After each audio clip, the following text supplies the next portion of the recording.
Very good morning to all of you, class 12 students.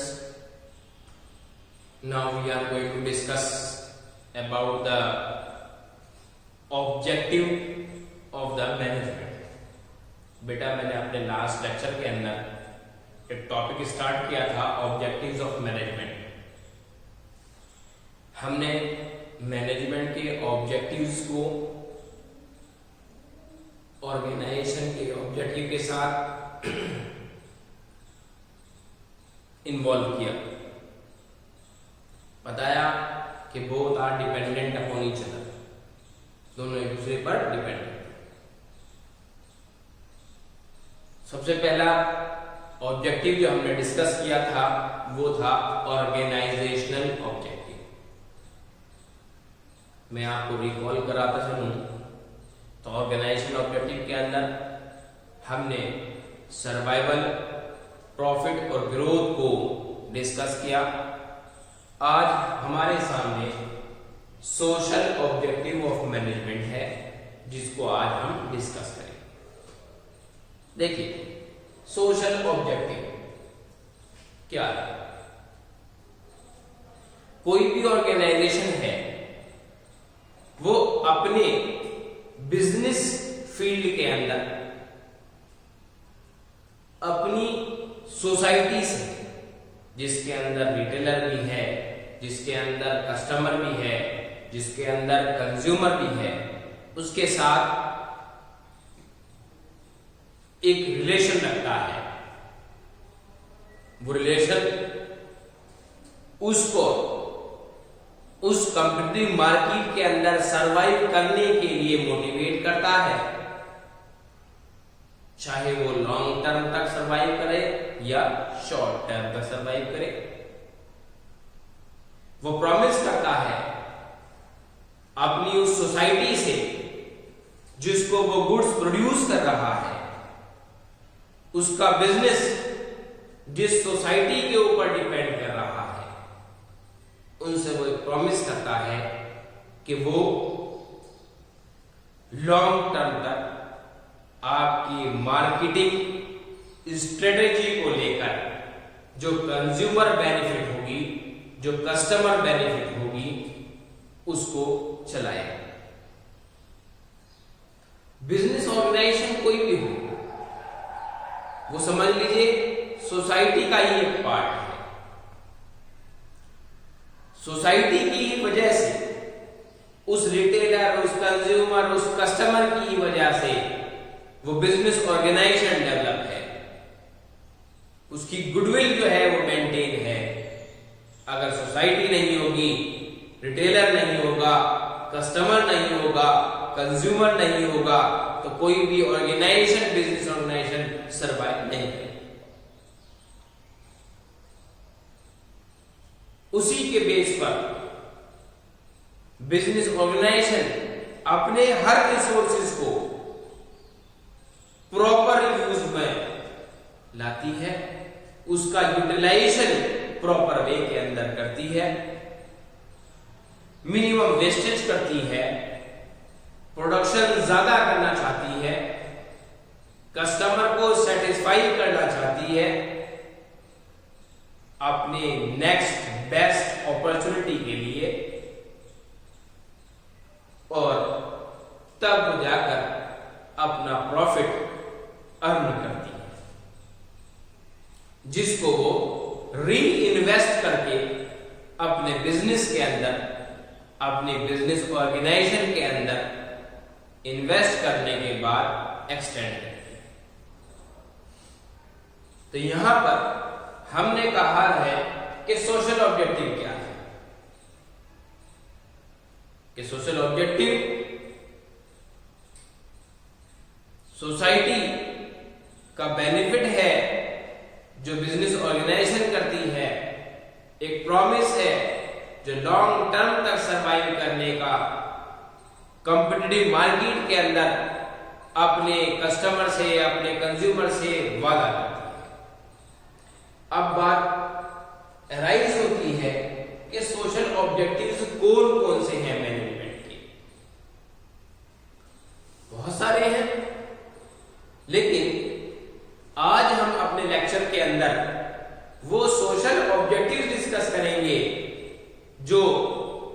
He major है।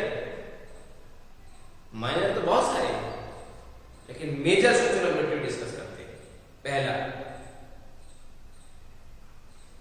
वो वादा करता है कि मैं सप्लाई ऑफ द गुड्स अपने कस्टमर को, अपनी सोसाइटी को रीजनेबल प्राइस पर अवेलेबल कराऊंगा। पहला ऑब्जेक्टिव। जो प्रोड्यूसर है वो इस तरह के प्राइस को एनालाइज करता है, सेट आउट करता है कि जिस प्राइस पर उसका कस्टमर उस कमोडिटी को अफोर्ड कर सके। अगर वो ये कर रहा है तो पहला ऑब्जेक्टिव अपना वो पूरा कर रहा है। दूसरा, कंट्रीब्यूशन टुवर्ड द प्रोडक्ट। अब कंट्रीब्यूशन कैसा?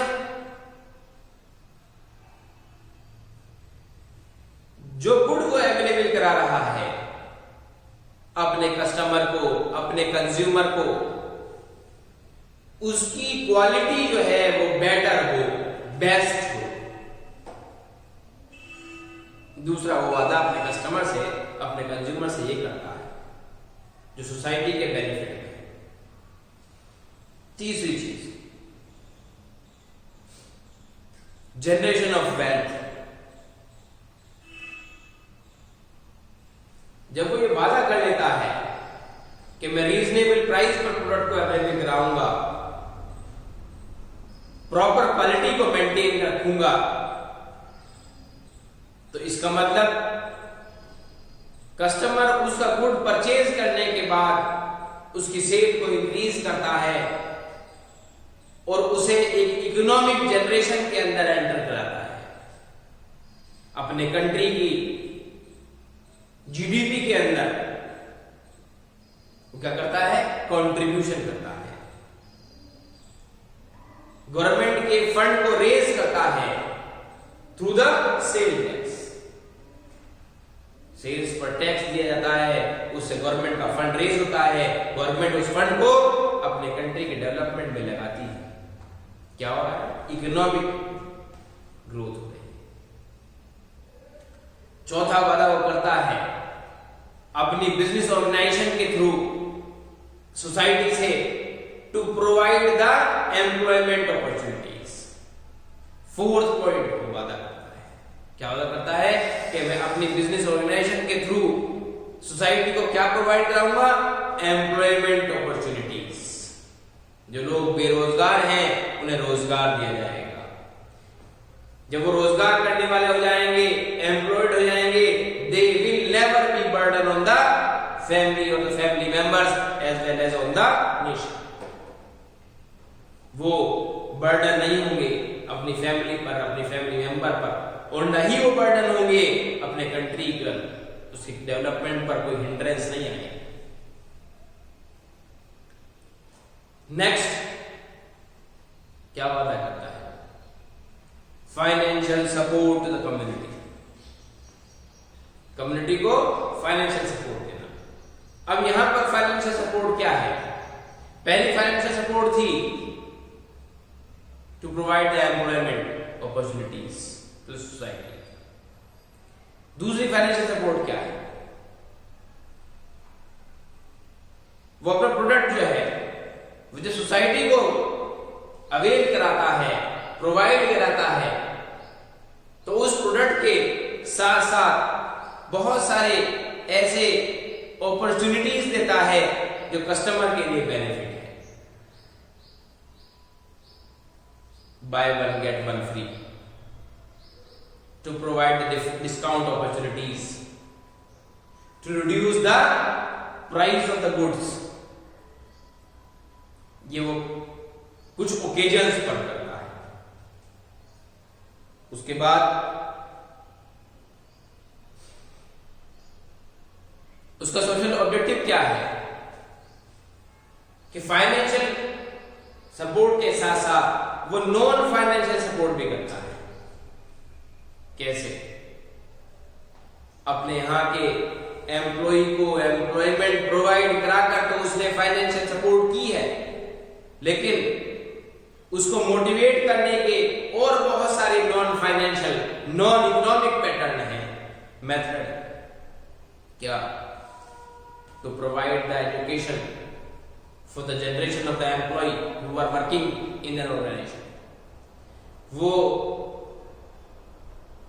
पर्सन जो आपके यहां पर एम्प्लॉय का काम कर रहा है, उसके जनरेशन को एजुकेशन प्रोवाइड करा, उसको खुद को ट्रेनिंग प्रोवाइड करा। ये भी है कि वो पर्सन जो कैपेबल नहीं है, उसके अंदर कैपेसिटी तो है लेकिन कैपेबिलिटी नहीं है, तो उस कैपेसिटी को इंक्रीज करने का काम और कैपेबिलिटी को डेवलप करने का काम वो एम्प्लॉयर अपने एम्प्लॉय को थ्रू द ट्रेनिंग प्रोवाइड करता है। ये नॉन फाइनेंशियल सपोर्ट है। उसके बाद कुछ एनजीओज डेवलप की जाती हैं, उनके थ्रू हम सोसाइटी की इंटरनल रिक्वायरमेंट को पूरा करते हैं। जितना सपोर्ट एक प्रोड्यूसर करता है, जितना सपोर्ट अपनी सोसाइटी को गवर्नमेंट करती है, उतना ही सपोर्ट हम नॉन गवर्नमेंट ऑर्गेनाइजेशन को डेवलप करने के बाद करते हैं। उस एनजीओ का जो एम है वो क्या है? To provide the services for the citizen of a nation, to provide the services to society. देशवासियों को, देश में रहने वाले लोगों को, अपनी सोसाइटी वाले पर्सन्स को क्या कराना? सर्विसेज देना।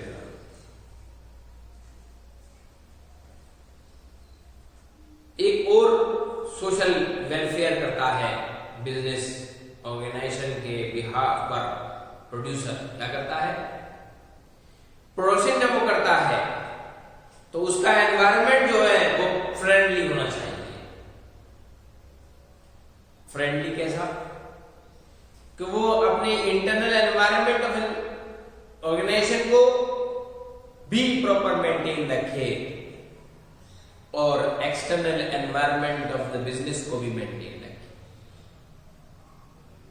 उसके ऑर्गेनाइजेशन के थ्रू जो प्रोडक्शन हो रहा है उससे सोसाइटी को कोई नुकसान, कोई पॉल्यूशन नहीं होना चाहिए।